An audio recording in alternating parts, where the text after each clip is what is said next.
Hey there, photographers. I like to start with a little bit of pumped up music, right? To get us going for these short videos. It gets me going. Hopefully it gets you going as well. I'm Todd Lewis with Charles Lewis Photography, coming to you again with a series of 5 short videos, one a day for all 5 days of the work week this week. This is video number 3 on photo profit generating secrets.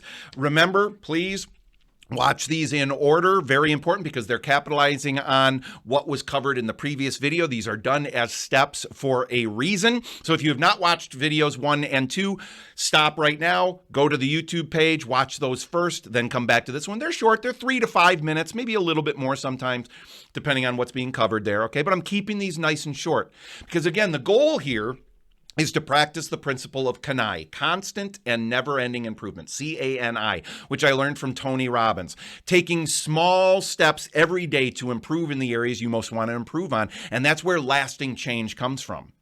And at the end of these 5 days, you're going to have 5 really great steps that you've taken throughout the course of this week as you implement those throughout the course of the week. So a quick review from the last video, not an excuse not to watch that video. Go back and watch that video for sure. But number 1, and you'll see here, we covered quite a bit in that short video. Educate through emotion. Remember, emotion is key. You are not selling a commodity. Okay, such an important thing for us to be reminded of. So don't sell your stuff like it's a commodity. So important. You must be persuasive. Selling is finding out what someone wants and helping them to get it, and talk in terms of benefits to them. Really great stuff. Go back and listen to that video or watch it again if you already watched it and you want a refresher on those key points and why they are so important. But today, we gotta lay out some tough truths. Okay? We gotta lay out some tough truths. And that's that there are 3 myths in the photography industry, and we gotta bust those myths right now. 3 big myths about your photography business right now and how to avoid them from destroying your photography business. Now, buckle up because these may be myths that you have considered to be truths. Myths that are being propagated by other photographers, and I don't blame them, okay? I don't blame them because on the surface, it's easy to think that these myths are true. But it's not until you dig down deep and you start trying different things and you realize and you study the people who are the successes that you see that they are indeed myths. Because the majority of photographers are not successful. That's the truth. Not at least from a financial standpoint. Most photography businesses break even if they're lucky, usually go out of business within 3 to 5 years. And that's not a good statistic.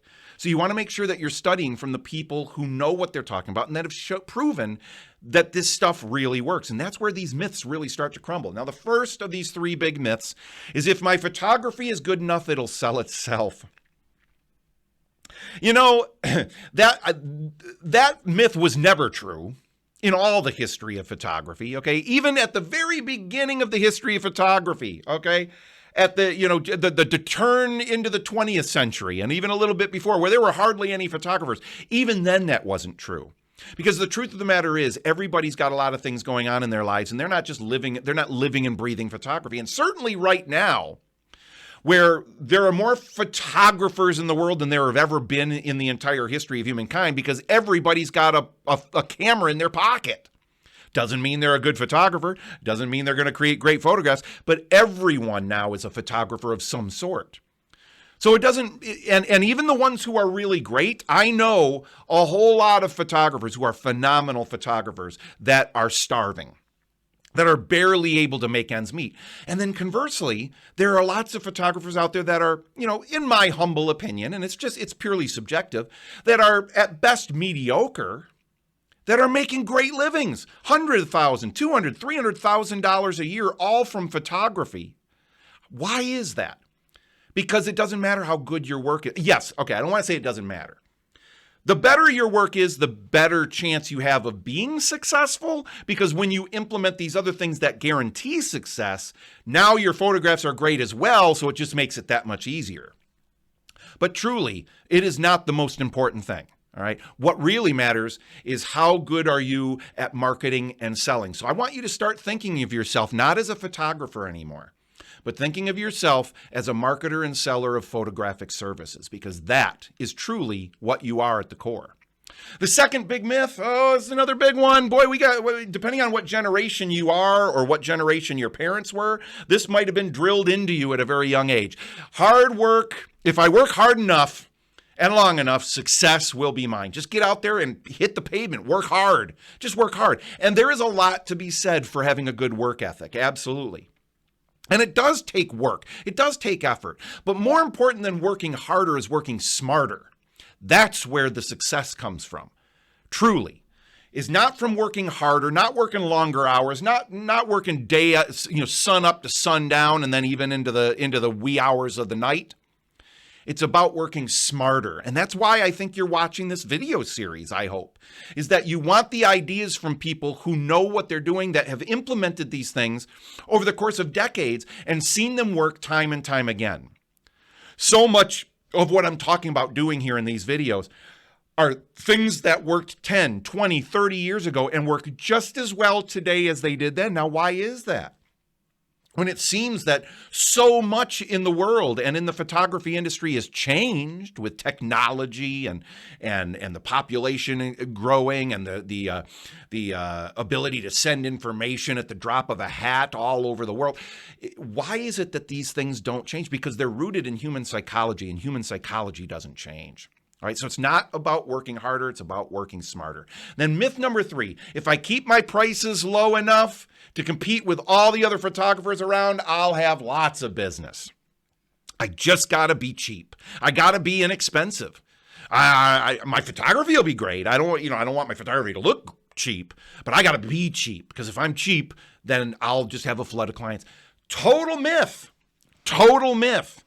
All you'll end up doing then is potentially maybe attracting more of the wrong types of clients for you, the types of people that are not going to be able to invest much. They don't attribute a lot to in the value of what you do. They're not going to give you the time of day. There's a lot of reasons why that's not going to work for you. In fact, it's going to work against you. It's going to attract the wrong types of clients for you. Nothing against someone that's looking for a cheap photographer. That's okay. And there are plenty of other photographers out there that can fulfill that. But if what you want to do is make a great living, creating emotional portraiture that will last the test of time, that will be one of the most memorable things that these clients enjoy and share in their family for decades to come, that they put on their walls of their home, then you can't be going after being a low-price photographer. And in fact, when you raise your prices and you get them to be medium or higher price, that you're one of the higher priced photographers in town, there are actually people that are going to hire you because of that. Not in spite of it, but because you are expensive. Because guess what? We live in a world where expensive means quality, right? Expensive means quality. If you're expensive, you must be good. So that's part of your marketing right there. And that's why pricing is a marketing decision. How you price your work is a marketing decision for you. So remember these 3 big myths. They're so important. Get them out of your head. Remember, your photography is good enough. Doesn't matter. You got to do marketing. You got to be active with your marketing. It's not about working harder. It's about working smarter, right? And it's not about being the lowest priced photographer in town. In fact, it's not about being even one of the lower ones. You want to be one of the higher priced ones. And that's already going to start doing a lot of your marketing job for you. All right. The second thing that I wanted to bring up here today are the 2 words that change everything. There are 2 words that change everything. Number 1 is questions, and number 2 is telecharts.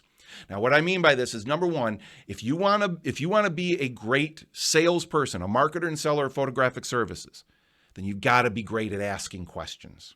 Asking questions and asking the right questions, which is going to be the subject of our next 2 videos in this series.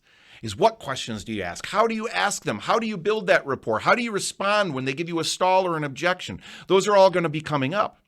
But also, that's number 2, the other word that'll change everything, that's having telecharts. Having a proven system in place that does a lot of this work for you. And what you're seeing on the screen right up here is you're seeing our actual telecharts. These are there. We have one for all 4 of our major types of photography: families, children, seniors, and weddings. We have a separate one for each one because each one is slightly different. Each one is 4 pages. Okay, and it covers the 4 steps of the telephone call, handling the stalls and objections, all that stuff, because it's an organized system. And then we have this in front of us when we're talking with somebody on the phone. Not so that we can read from it like a script word for word, although that works really, really well when you're first getting started doing this, but so you know how to respond to these things when they come up. So my pointer to you is to be sure that you have your own telecharts put in place. Start writing this stuff down. The stuff that you get from this video. Start writing this stuff down and start making your own telecharts. And the next 2 videos are going to be very valuable for that, because you're going to hear a lot of the questions that we ask, the handling of stalls and objections. If you want to know what we do when they say, how much do you charge? We tell them, and then they say, wow, that is ridiculously expensive. How can you be that expensive? You're going to want to stick on and watch the rest of this series. All right, so coming up in the next video, as promised, Part 4, the power questions that book clients fast. And I'm going to cover, I think, 5 or 6 really great key questions, the questions that we use on almost every single telephone call that we take in our photography business. And remember, our marketing is designed to get them to pick up the phone and call us. So we're getting more phone calls than most photographers do, because most photographers aren't asking them to pick up the phone and call them. That's why you got to watch these videos in order, right? Start with the first one, go right along the line, right? Because they capitalize on each other as part of the system. Now remember, be sure to subscribe and hit the notification bell so you know as soon as the new video drops. Hit the subscribe button, hit that bell.